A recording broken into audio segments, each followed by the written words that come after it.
For nearly half a century, one aircraft alone has dominated the skies. During those years, it has dropped more conventional bombs than any other airplane. With a maximum speed of 650 miles per hour, a range of over 8,000 miles, and capable of dropping 70,000 pounds of bombs, it is the most lethal bomber in the world. It can also deliver nuclear bombs, missiles, and precision-guided weapons. When a United States president wants to wield his big stick, he sends in the B-52s. When the United States wants to punish an enemy, we send the heavy bombers, and one of those is the B-52. The B-52 has now become a symbol of more than a bomber. It's a symbol of America's resolve. Using extraordinary archive film and color reenactments, Battle Stations enters the world of the B-52 Stratofortress.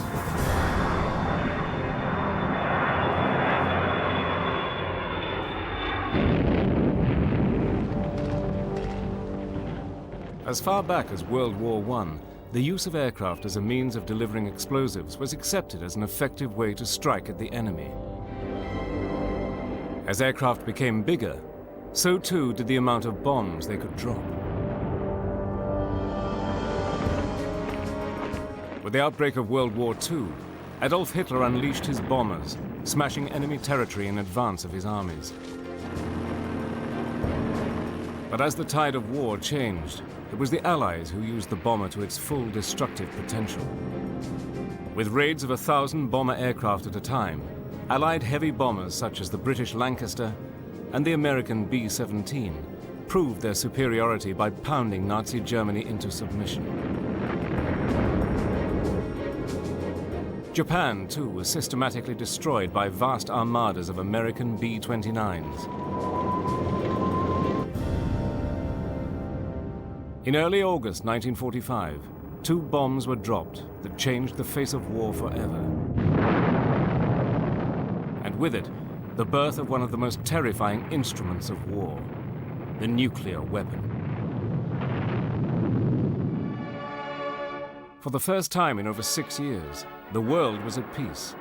But signs of another conflict were already on the horizon, the growing threat of war with the Soviet Union. The USA began to prepare for hostilities with the Eastern Bloc. On March the 21st, 1946, an organization known as SAC, Strategic Air Command, was established. There was no office building, so we used offices in the old Martin bomber plant on this airfield. And we start seeing people that we had fought the war with coming from all over the place, mostly all B-29 types. SAC wanted air combat units capable of flying huge distances and employing the latest and most advanced weapons. But what America did not have was an aircraft powerful enough to meet these intense requirements. With this in mind, the Boeing company began working on various designs for a long-range bomber. These included radical swept-back wings and jet and conventional propeller-powered aircraft. But it wasn't until October the 21st, 1948, that Colonel Henry Pete Worden of the Wright Air Development Center met with Boeing engineers. They arrived with a wealth of documents and designs, but Worden paid little attention to the paperwork and requested a prototype using turbojet engines. He wanted the plans for this new prototype, and he wanted them fast. Pete Worden gave them just 2 days. It was a daunting request, but the team were not going to let Worden down. We were the ones that had to do it, and we knew what we had to do. And you see, I had all my aeronautical data on the B-55 because I just made a report on the airplane to Pete Worden earlier that week. So we had all the data, but we had to move it into the size of the B-52. The genesis of the mighty B-52 came about in humble surroundings, in a room of the Van Cleve Hotel in downtown Dayton, Ohio. It's a classic small-town hotel. I think the Boeing company had a suite on the 7th floor. It consisted of a kind of a sitting room. It had a a big round table and a couch. So that was a suite. It was pretty good for the Van Cleve. The first thing we did on Saturday morning is we kind of figured out what we needed to do. We needed some drawings. We needed a performance document. So Vaughn and I, we were the airplane technical people. So we started in on the performance, taking my B-55 data and transferring it into the bigger airplane. And Ed Wells and George Shire disappeared. And at the time, we didn't miss them until they were gone. They came back about 2 hours later with some balsa, and what they'd been out doing, they decided they wanted a model, and they had to go around to the model shops and find the biggest piece of balsa in Dayton, and that set the scale of the model. Shire was the best aerodynamicist in the world, and Vaughn and I were a little upset with him because here we had this massive document to put together, and here he was sitting in the corner whittling a model. But anyway, that's what he did. Over the following 24 hours, the aircraft began to take shape. It would be an 8-engine jet using podded pairs of the Pratt & Whitney engines. It would have a top speed of 490 knots and the potential to deliver a 10,000-pound bomb load over a range of 5,320 miles. It would also have a radically redesigned wing with a span of 185 feet. By Sunday noon, we had things pretty good shape, so we called in the secretary of the Boeing office there, Miss Hines, and she typed up all the material that we'd written. The document has a few pages in it. On the Monday morning, they presented their work to Colonel Warden. He was impressed with the jet-powered plans and asked the Boeing engineers to continue with the design.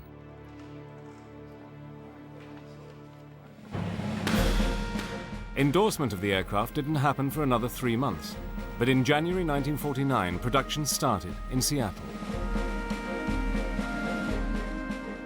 Over the following 2 years, Boeing worked and tested their new plane at a feverish pitch.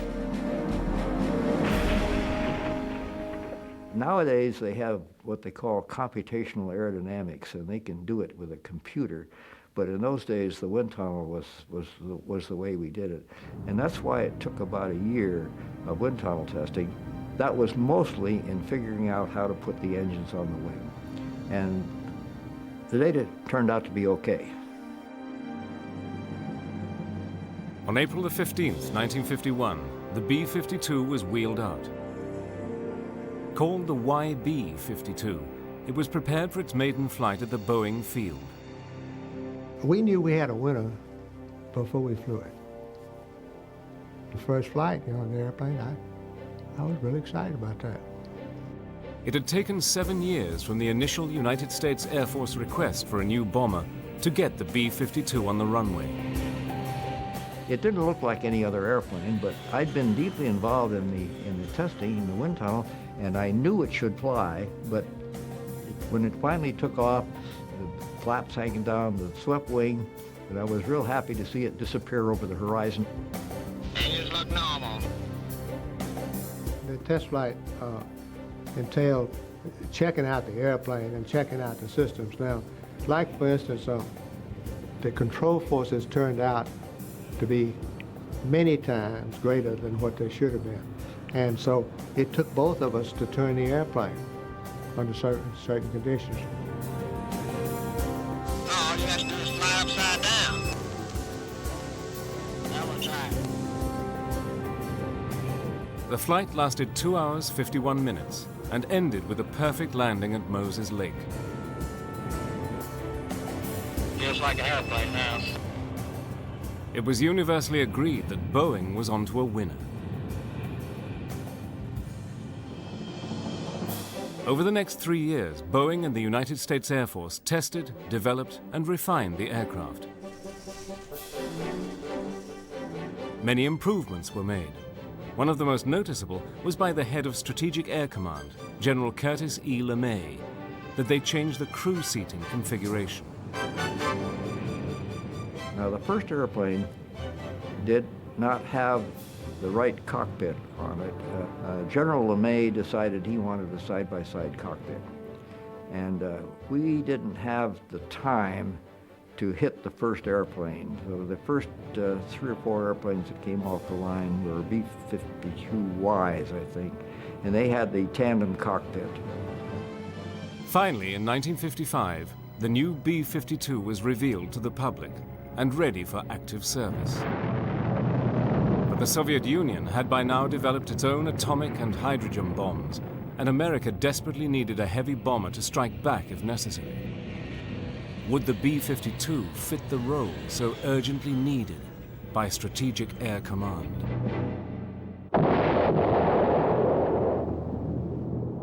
During the mid-1950s, the Soviet bloc began to build a terrifying arsenal of nuclear weapons.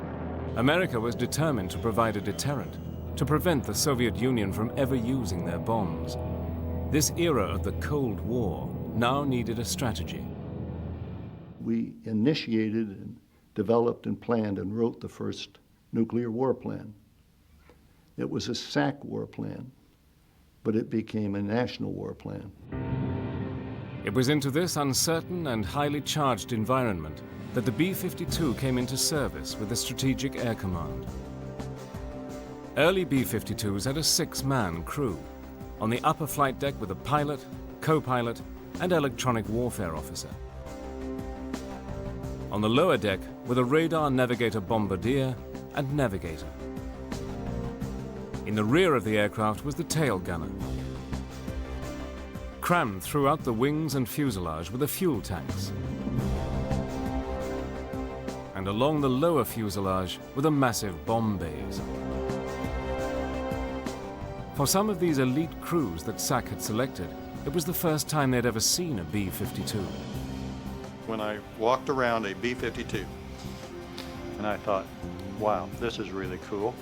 And then I look at the skin on this B-52 and it's all wrinkled, kind of like mine, and I thought, this thing can't fly. This is not going to be good. You cannot be serious. You cannot be serious. So I was not a happy camper, eh?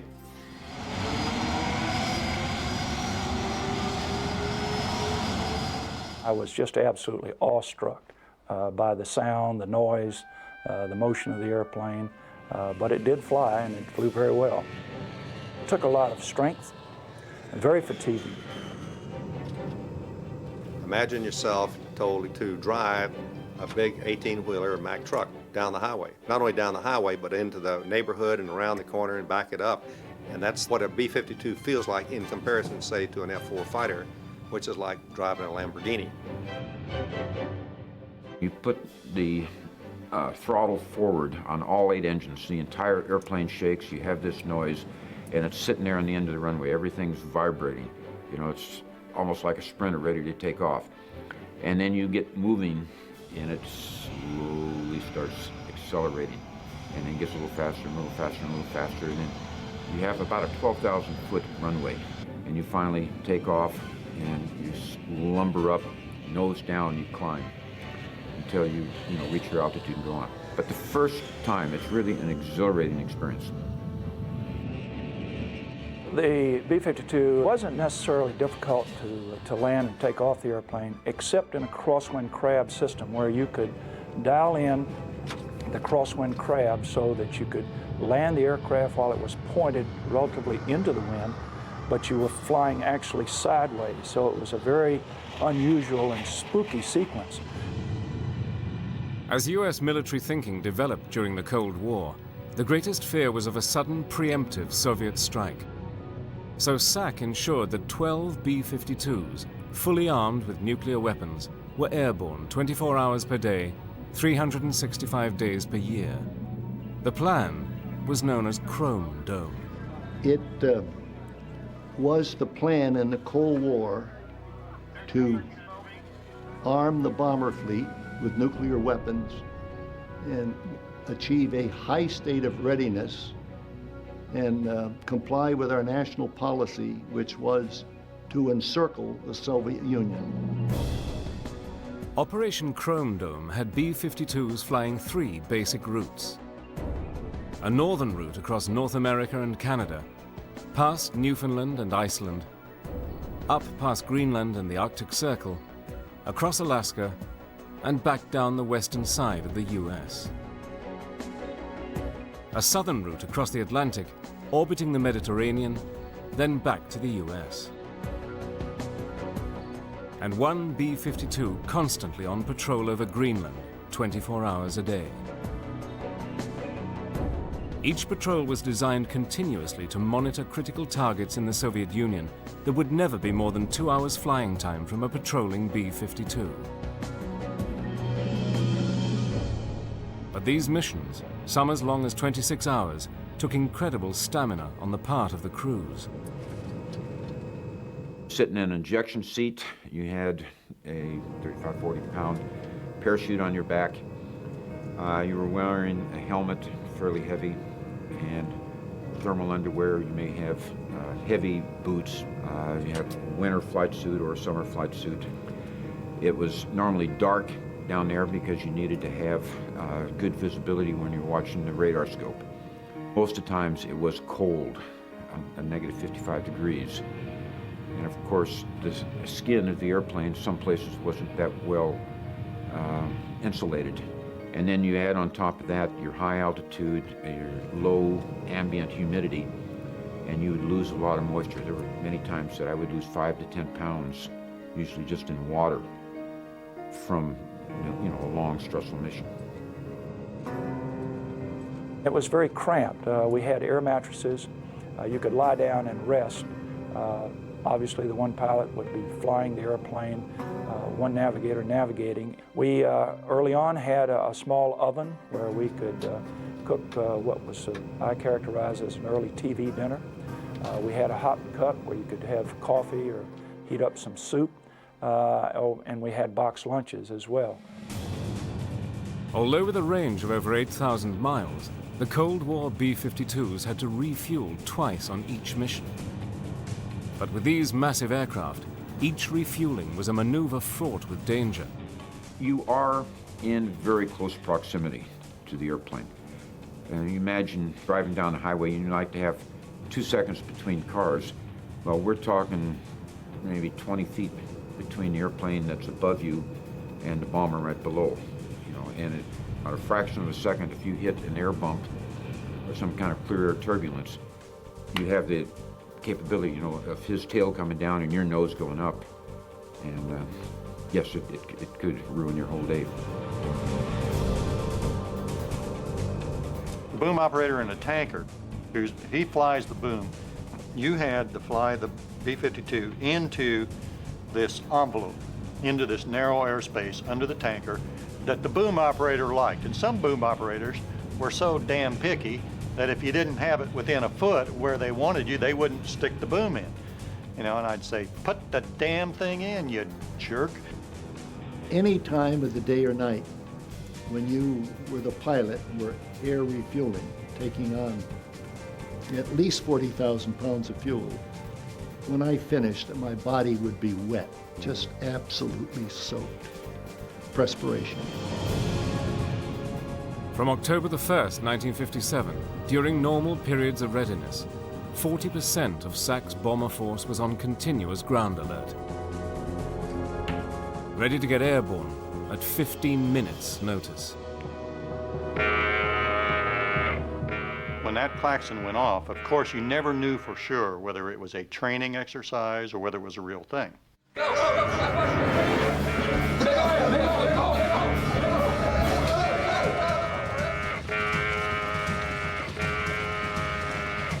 Somebody fumbles over to the wall, finds the light switch, turns it on, jump into your flight suit, get that on, get your boot on, grab your parka or whatever else you need, depending on where in the world you are, and then you run like mad out to the airplane.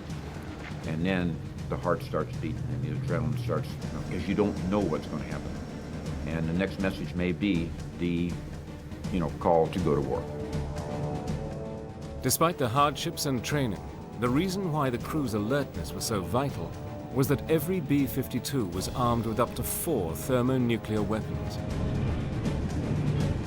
Each warhead was more than 1,700 times more powerful than those dropped on Japan.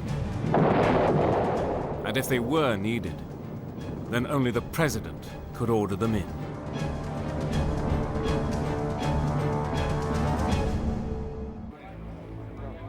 In the early 1960s, Strategic Air Command was the key deterrent against any attack by Russia. The spearhead of this force were the mighty B-52s. There was a story that used to be told that there was a general, and he'd go to the Russian premier, and the question was, is today the day we can take on the United States and we can come out ahead? And the general would say, not today, sir. And our job was to make sure that every day that was his answer. To enable the U.S. to keep that high state of alert, Strategic Air Command required the B-52 crews to undertake the long, stress-inducing tours of duty. The average tour of duty for SAC combat crew members in the early 60s, you would normally pull 2 7-day alert tours per month. So that's 14 days out of roughly 30 or 31 days that you could expect to be sitting nuclear ground alert. And you were expected to be able to launch within 15 minutes and go strike those targets if given the order to do so. So in addition to the pulling of the ground alert, you could expect to fly maybe 3, maybe 4 training missions per month. So your time was totally consumed with those responsibilities. The continuous training of the crews was hard and rigorous. Only the best survived. But it was not enough to be the best. They had to pass the psychological tests as well. You had the psychological profile, which was very important. In other words, you're talking about taking a nuclear weapon and dropping it on a country, and a lot of people can't handle that. And physiologically, are you able to take the long missions, the 20-plus hour missions that are required? Do you have the stamina? And you're given physical tests to see if you had that stamina. The training required everyone to do their job, not just the crew, but the maintenance people and all the support people, even the people that made the lunches. Everyone had to do their job to keep the fleet in the air when it was needed. The driving force behind this quest for a state of excellence was General Curtis E. LeMay. He was the big daddy. He was the one that started SAC. And of course the impression that he conveyed was that there's nobody tougher than Curtis E. LeMay. First of all, a brilliant person to have in the concept he had, and he knew what his mission was. There were moments that he was a loving father. He had times that he could show compassion, but on the outside he was just a rough, gruff son of a bitch, I guess. But should an attack be launched against America, a series of defensive steps were put into action. Incoming missiles or bombers would be picked up by the early warning radar tracking stations. Once verified, the alert that the U.S. was under attack was passed on to Strategic Air Command HQ in Omaha, Nebraska. They would put the entire B-52 fleet on alert and scramble the planes.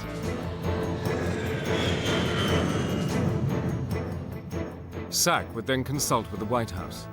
The president was never more than a few feet from the war plan. If, and only if it was necessary, the president would give the final order to go. Then the B-52s that were already airborne would receive their coded instructions, known as the go codes, to fly to their targets. There was a coded message that you would receive, and it required you and another what they called positive control crew member to authenticate this message. And it was there was a code. The code was a letter code. If you and the other positive control, which was the radar navigator, the bombardier, if you will, and if both of your cards matched the message, then that meant it was an authentic message, and it would authorize you to strike your target. Most B-52 crews had already made arrangements with their families for when and if they were ordered to bomb their targets. I had taken the opportunity, as had many other SAC combat crew members, to instruct my wife as to what she needed to do given a nuclear attack on the United States. And that included putting together the items and materials that she would need to take care of the children, packing the automobile, and have it ready to go to leave the immediate target Our SAC bases were all targeted, and get away from it. Every mission carried with it an awesome responsibility. It's a kind of a terrifying thought. You see, I had seen an A-bomb go off in Bikini. Not many had seen one. And I knew how horrifying it was. And we were carrying things much, much more powerful. And of course, all of us were keenly aware of the significance of the Cold War and the threat that was posed by the Soviet Union and the Warsaw Pact nations. And we were committed, if need be, to take them out. We also knew that we were never committed to a first strike or a preemptive strike. I felt confident that every crew that I was on would fly the assigned mission. We'd go there, do the best we could. If we were able to strike our targets, if not, if we were blown out of the sky, we were blown out of the sky. Because, if that happened, it meant that our country had already been struck. Each B-52 bomber was then on its own, heading towards its target. They can't pull you back. Once you have that, you're committed to the target. You just orbit there, waiting until one of two things happens. Either you get that message that tells you to proceed on to your target, or if you don't get it, you have to determine how long you can stay there in orbit at that point before you have to head back so you can make it back to a base and land without running out of fuel. Should the enemy bombers or missiles get through and destroy SAC headquarters, there was an alternative plan to guide the mid-air B-52s to their targets. It was called Looking Glass. We also had the Looking Glass, the SAC Airborne Command Post, which flew continuously from February 1961 until 1991 with a SAC general officer on board with a full battle staff. Those were 8.5-hour missions. They flew 3 missions a day. And of course, that system was designed, if Strategic Air Command headquarters was lost due to an attack, then that general officer would find himself running the war and talking to the Commander-in-Chief, the President of the United States, and the Secretary of Defense. I was privileged to fly 358 of those missions in the 10 years I was a SAC general officer. This flying command center was a vital linchpin in the doomsday scenario. But thankfully, it was never needed, as just one misguided bomb would have resulted in a nuclear catastrophe, with potentially not a single living thing left alive on the planet. But accidents with all these nuclear-armed bombers did happen. And when a B-52 with 4 50-megaton bombs crashed, the world held its breath. During the Cold War, nuclear-armed B-52s patrolled the skies 24/7, ready at a moment's notice to deliver the most powerful bombs in the world. Those bombs were never dropped in combat, but on more than one occasion, they were nearly detonated by accident. On January the 17th, 1966, a B-52 on regular Mediterranean patrol was refueling at 30,500 feet over the coast of Spain. We had a mid-air collision over Spain between a B-52 and a KC-135 jet tanker. The KC-135 crew was lost. Many of the B-52 crew survived. The weapons were deployed, if you will, and had to be recovered from the sea, and it created quite a sensation. We were successful in recovering those weapons, and the safety that was built into the weapons. There was never any concern about a nuclear detonation.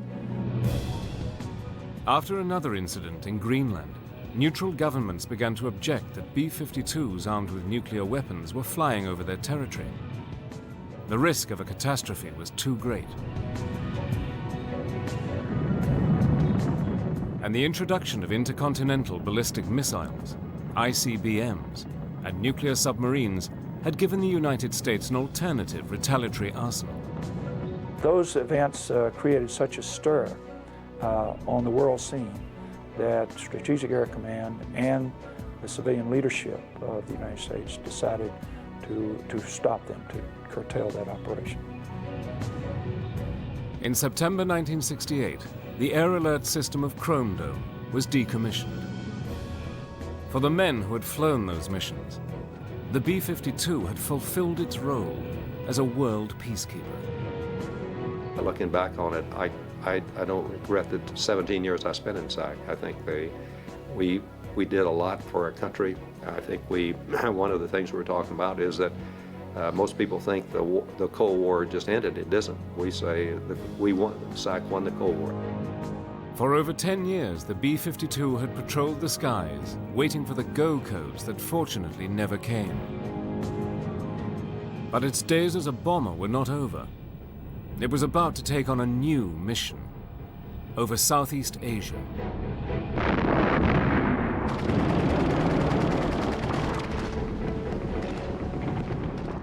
When Southeast Asia came about, and there was a need to deliver large firepower, that is, conventional ordnance, iron bombs as we refer to them, the Air Force looked around, and the best delivery platform they had was in fact the B-52.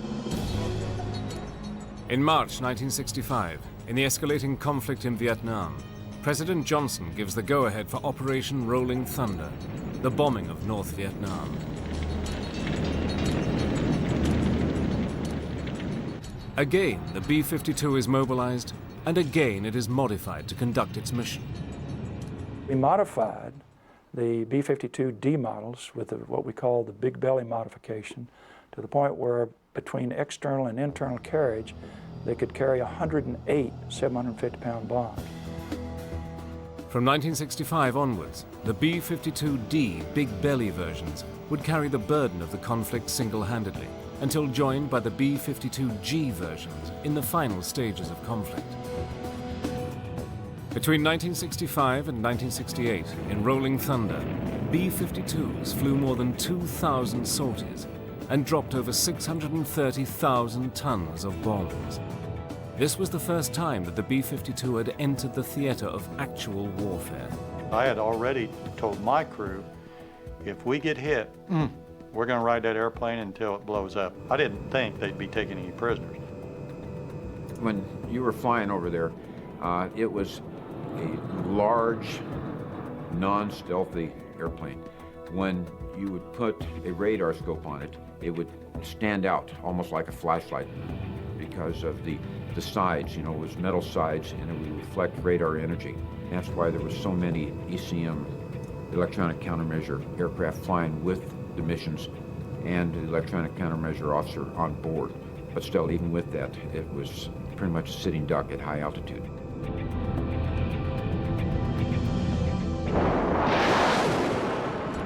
Apart from SAMs, surface-to-air missiles, the B-52s had to face the Russian-built MiG-21 fighters. We didn't really have a problem with MiGs trying to attack the B-52s. We found the MiGs flying in formation with us. And they were flying at our altitude, at our airspeed, at our heading, and they were transmitting this information down to the gunnery, to the SAM sites. So here's a guy on the ground, he knows your heading, your altitude, and your airspeed, and that simplifies his process of shooting you down.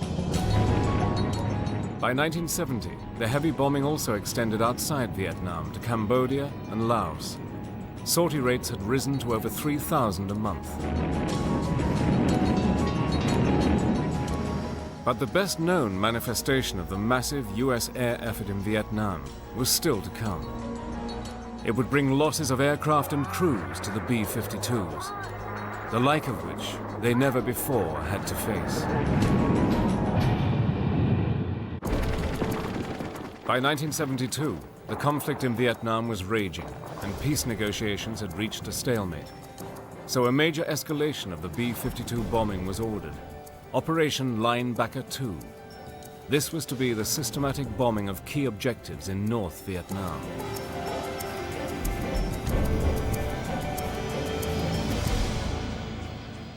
So December 15th, we got the alerting order, Linebacker 2, and for security, nobody was allowed to go off base or make off base phone calls.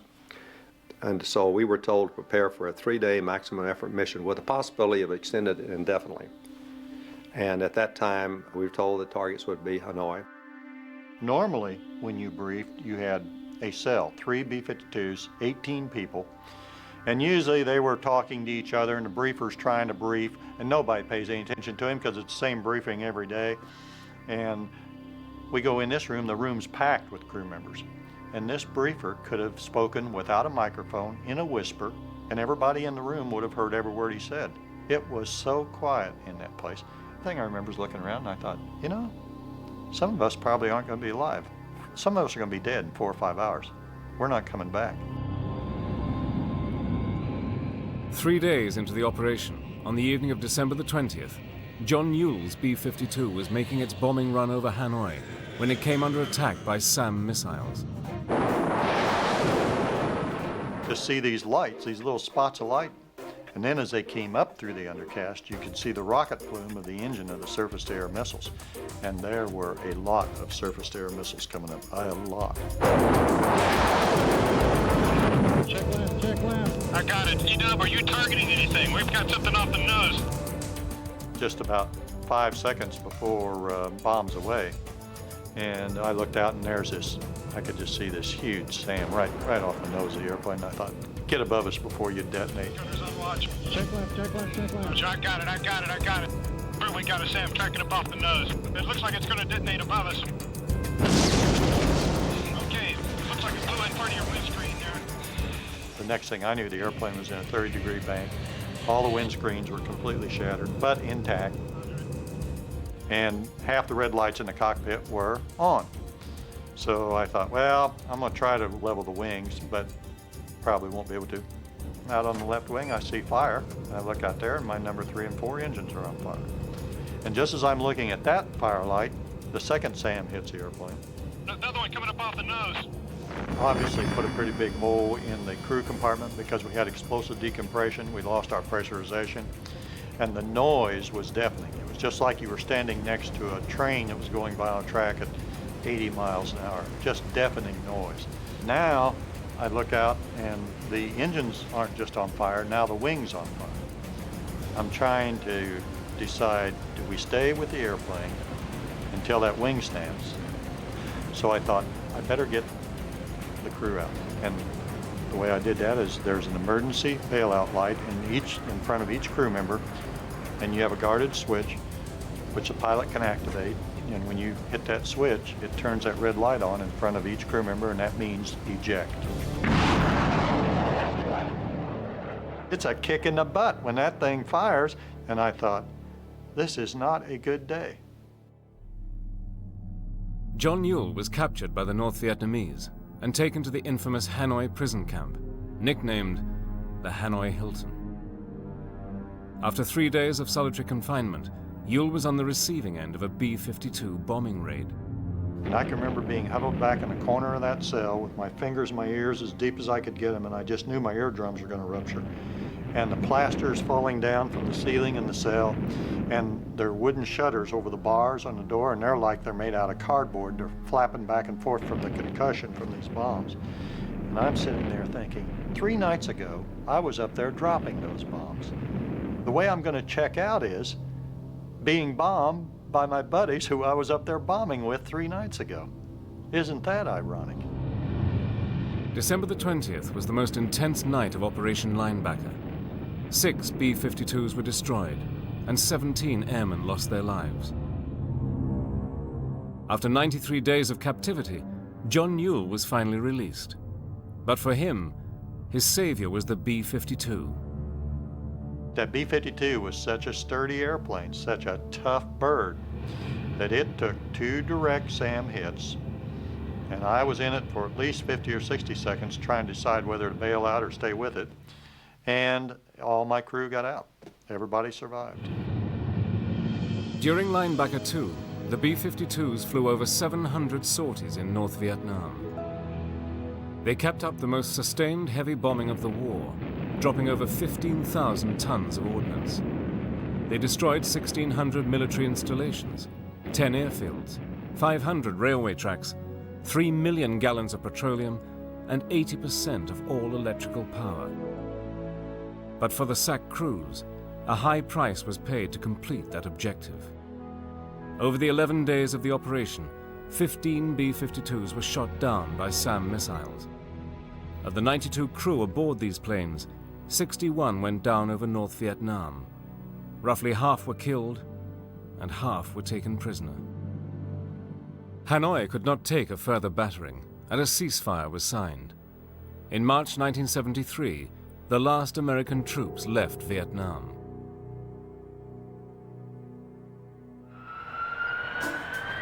Throughout the 1980s and 90s, the B-52 remained the principal strategic heavy bomber in the US air fleet. Constantly updated to incorporate the latest airborne technology, the B-52 was always ready to go into action. On September the 11th, 2001, as it neared its 50th birthday, the B-52 was called on again.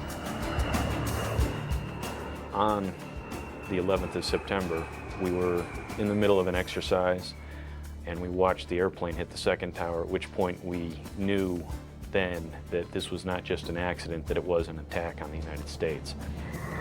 So it really hit home at that point that we needed to take the attack back to the enemy. Their targets were the Taliban extremists, who for 5 years had held the Afghanistan people in an Islamic reign of terror. Home to the Al-Qaeda terrorists, this organization was held responsible for the September 11th atrocities. So began the war on international terrorism. The B-52 has at least 3 different precision weapons. Those bombs can drop within 40 feet or 13 meters, but we have seen in actual combat that we're actually beating that by a long margin. On the 10th of November this past year, we had an Air Force staff sergeant on horseback in Afghanistan who was under attack. He made a mayday call. Much to his luck that day, a B-52 orbiting close by was able to direct himself in that direction, and within 8 minutes of being contacted, we laid down 16 of these wind-corrected munition dispensers, killing about 250 to 300 of the advancing troops, allowing him and his Northern Alliance teammates to escape to fight another day. The mere sight of a B-52 overhead sending a signal to those on the ground that we're here to stay, we're watching, and we're not going to abandon you. For nearly half a century, the extraordinary B-52 has been at the forefront of US policy in the air. The remarkable range of the aircraft means that from bases in the US, it can strike at targets anywhere in the world. What a bargain we got as taxpayers. And I don't know of very many airplanes that have been around still flying since 1952. Current projections are that the B-52 has a combat life until 2045. Almost 100 years of active service. No other bomber in history comes close to this record. I believe it will probably be the most famous airplane ever, and certainly one with perhaps the longest longevity of any combat airplane that we've ever had in the inventory. Started in the 40s, 50s, 60s, 70s, 80s, 90s, you know, and now 2000s. So the original designers, give them an attaboy for me because they did a very good job.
Well, I was flying F-86s, and halfway through the F-86 program, found out that some of us were going to be going to the Strategic Air Command and the B-52s.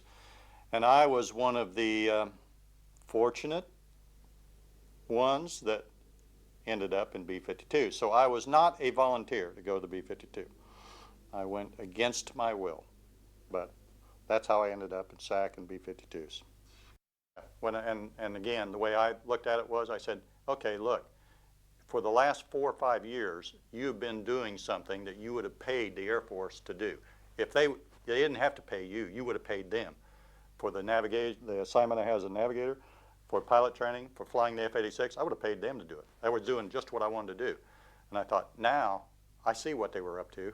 Those sneaky mothers. They let me have fun for 5 years. Now I'm going to start earning my pay. Now I'm going to start doing something that it's a job. It's not, I don't enjoy this, but it's a job, and I understand that, and I'm committed, so I'll have to do it. No, oh yes I do. I do remember one specific thing about the very first flight. We go out to fly, we taxi out, and we run all of our checklists before takeoff.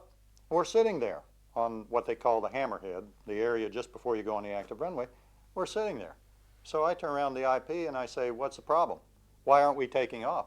And he looks at me and he says, take off? We don't take off until our scheduled takeoff time. Well, I'd been in the Air Force for, 5 years, and I had never heard of a scheduled takeoff time before. And that all my flying had been when you're ready to go, you go. When you run the checklist and tower clears you, you take off. Scheduled takeoff time. So we sat there 10 or 15 minutes just waiting for this magic time to arrive, and then we get to take off.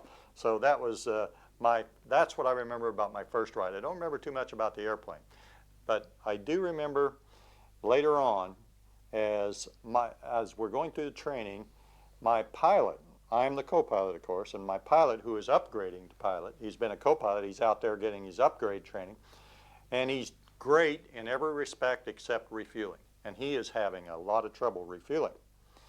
And evidently my nonverbals to the instructor pilot were, I cannot believe this guy can't refuel. I mean, I'm just looking like, I know I can do this, because this instructor to me said, he said, as soon as I get Vic checked out, you're going to get your shot. We're going to let you refuel. And I thought, great. So the magic day came. Finally, Vic got where he could refuel. So the instructor said, all right, Vic, get out of the seat. You'll get in the seat. And I should have known bad things were going to happen, because this IP seemed so happy about that I was going to get in the seat. So I get in there, and I'll tell you what a nice guy I am. I thought, well, I don't want Vic to feel real bad about his co-pilot driving right in there and hooking up and refueling. And I thought, so what I'll do is make it look like I'm having a little trouble back here before I go in and hook up.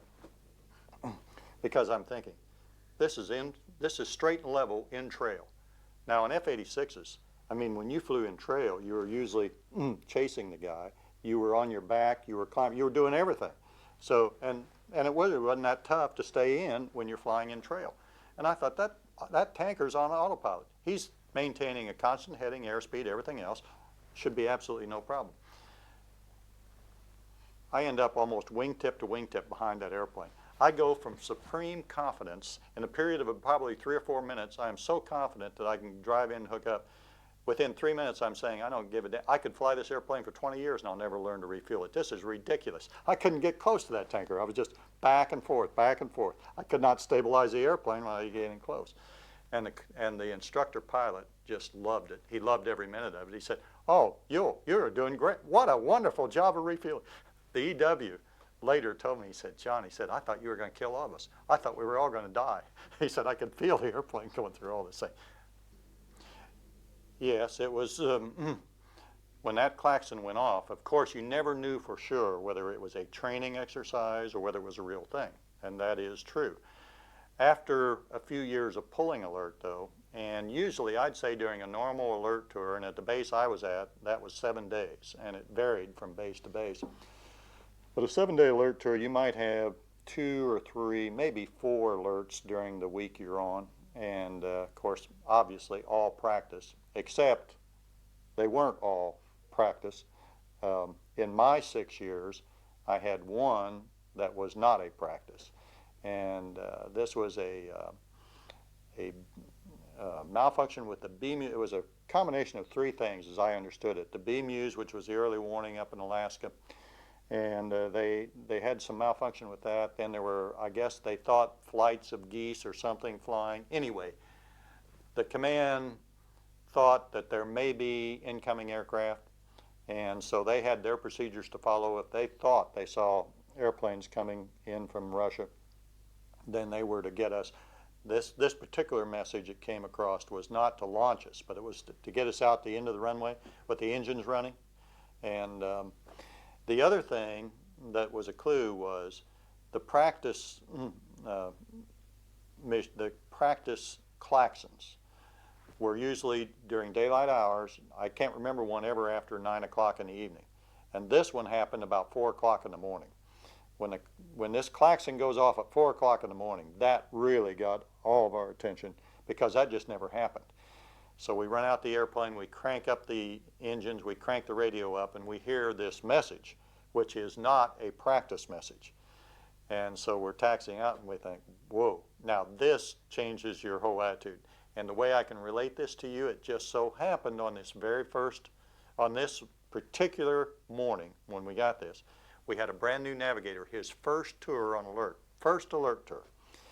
And his observation when it was all over and we came back into the alert facility, he said, wow, he said, I didn't know you guys took this so seriously when the klaxon went off.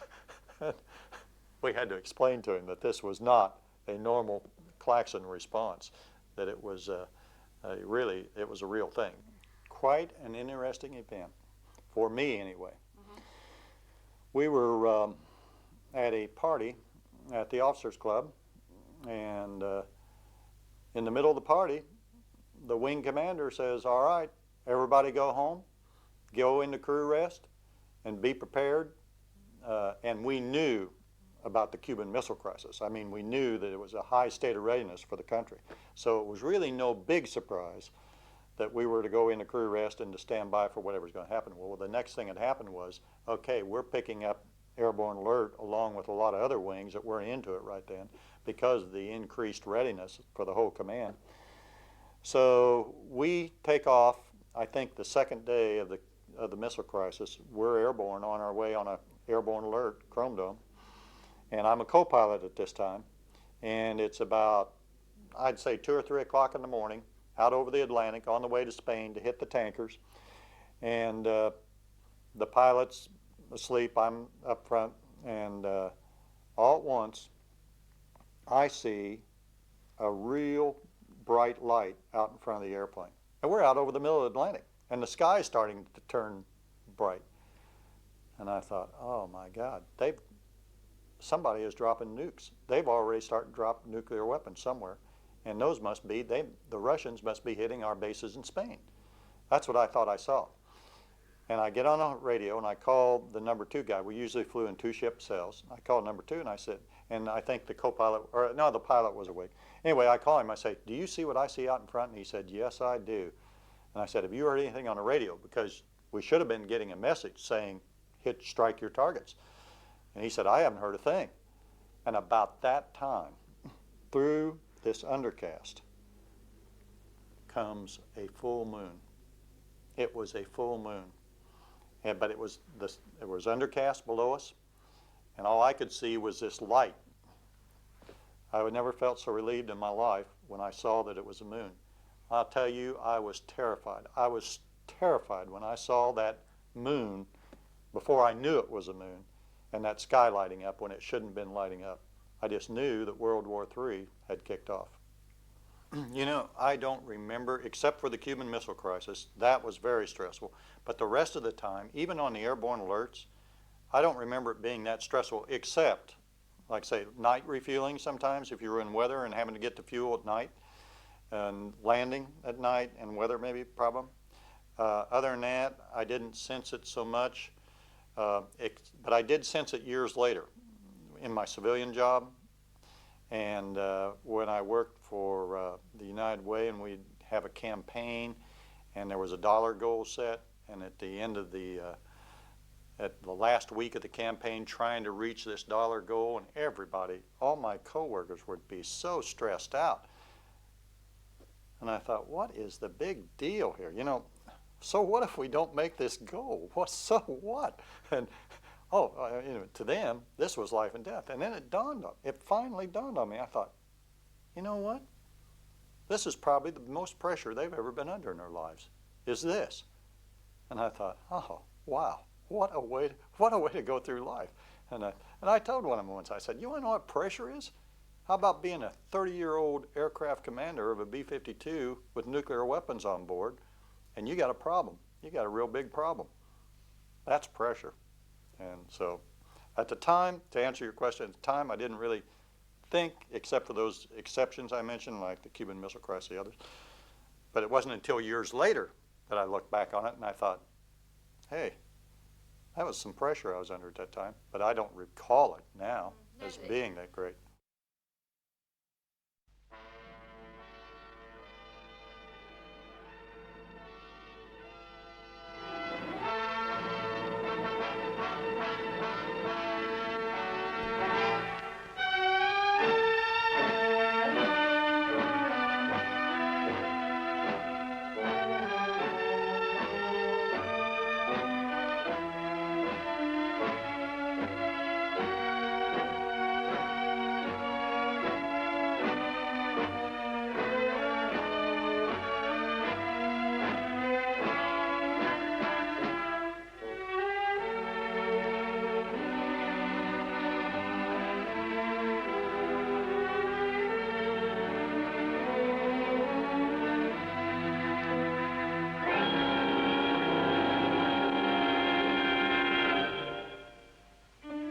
The city is awake and headed for work.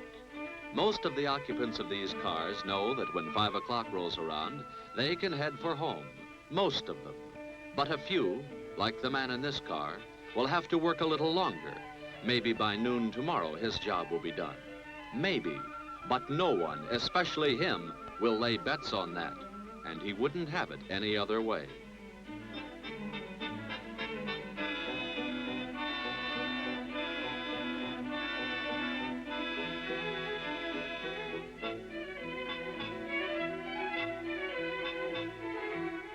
This is Major Paul Dobbins, U.S. Air Force. His title is easy to remember, commander of a B-52G missile bomber, codenamed Buzzsaw 48. His job is to keep the peace. That's all, just keep the peace. He and the other 260,000 men of the Strategic Air Command, along with other members of the U.S. Armed Forces. But they don't think of it as just a job. To them, peace is their profession. Their B-52s represent a shield behind which a nation may work, pray, and sleep undisturbed. To ensure peace, SAC keeps in fighting trim, making sure it remains too tough to tackle. Airplanes get their pre-flight checks. Now the crew of Buzzsaw 48 joins other crews for this mission at a pre-takeoff briefing. Last-minute changes in weather, air routes, and even world politics could affect their flight plans. Each crewman has known all other details concerning the mission since crew briefings yesterday. These men are preparing for a mission unique in military history. The bombers they man will be an airborne force that will patrol the skies for 24 hours. In their bomb bays and under their wings will be more potential destructive power than that expended in all wars fought since time began. A force poised and alert, ready to leap into action at the first warning that an enemy's missiles or bombers are on the way. These are the men and weapons that will help shield the free world for many more years, along with SAC's mighty missile force. But man is the vital element. Man has judgment, something a missile lacks. Once fired, missiles cannot be shifted to other targets or called back. But no deadlier combination can now be found than the manned bomber married with the missile.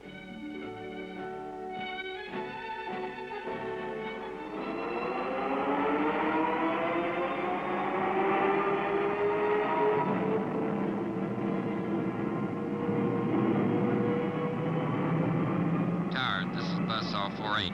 We're taxiing. Roger, 48. You are cleared for runway 35. The men of Buzzsaw 48 and the airborne alert mission they fly could be compared to the club carried by the prehistoric caveman. That club represented what is known today as the deterrent concept, preventing an enemy from attacking because he knows that an attack would mean instant and devastating retaliation.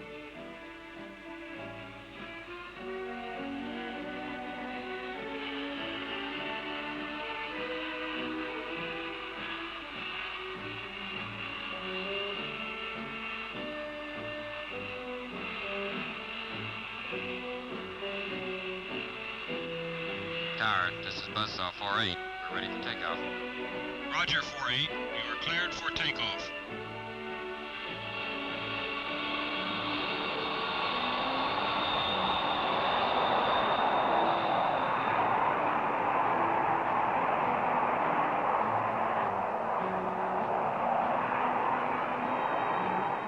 But this retaliatory force is not a wooden club. It is an instrument of sinew and steel, the sinew of dedicated men, and the steel of weapons the like of which the world has never before known.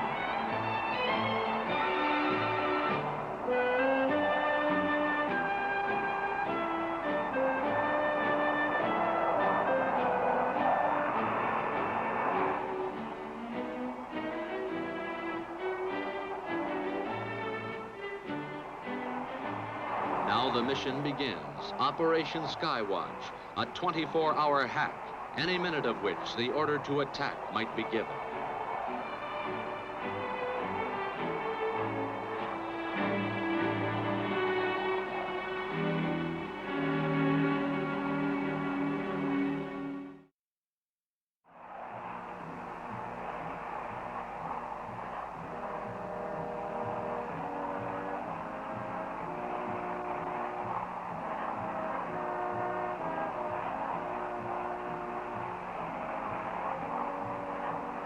With 14 hours of its mission completed, Buzzsaw 48 is winding up refueling and preparing for 10 more hours in the air.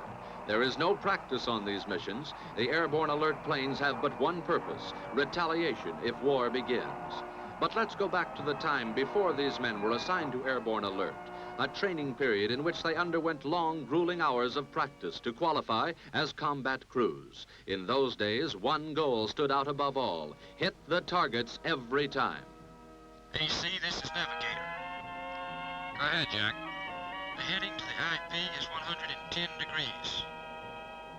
The IP, Air Force jargon for initial point, the point where the bomb run begins. Major Dobbin's bomber will hit its IP shortly after dawn. But before that, it will theoretically wipe out two widely separated targets with its missiles before making a simulated bomb run on a third, target Delta. Practice targets chosen for the training missions are based on the similarity of radar pattern reflections given off by actual targets that would be hit in case of aggression.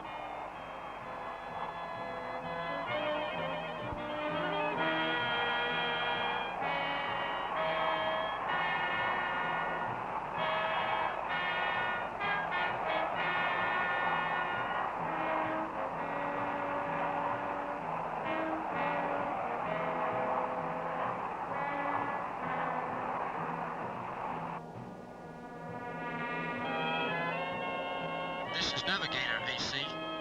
Go ahead, Navigator. Decoy firing time in 10 minutes.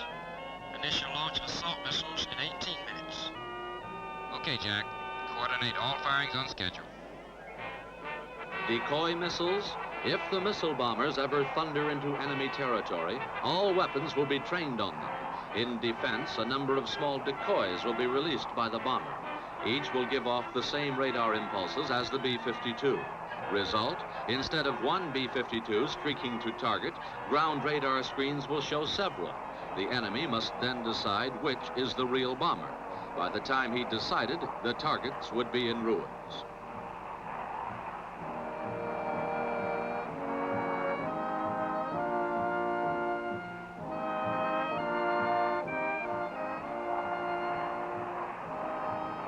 AC, this is Bombardier. We have target on scope. The practice missile firings against targets Coco and Bravo are only minutes away. While the Hound Dog missiles will be fired only in America's defense, they are nonetheless ready. Now, on this simulated attack, switches are thrown, but the missiles are not launched. Instead, electronic impulses recorded on the ground tell the crew where each missile would have struck.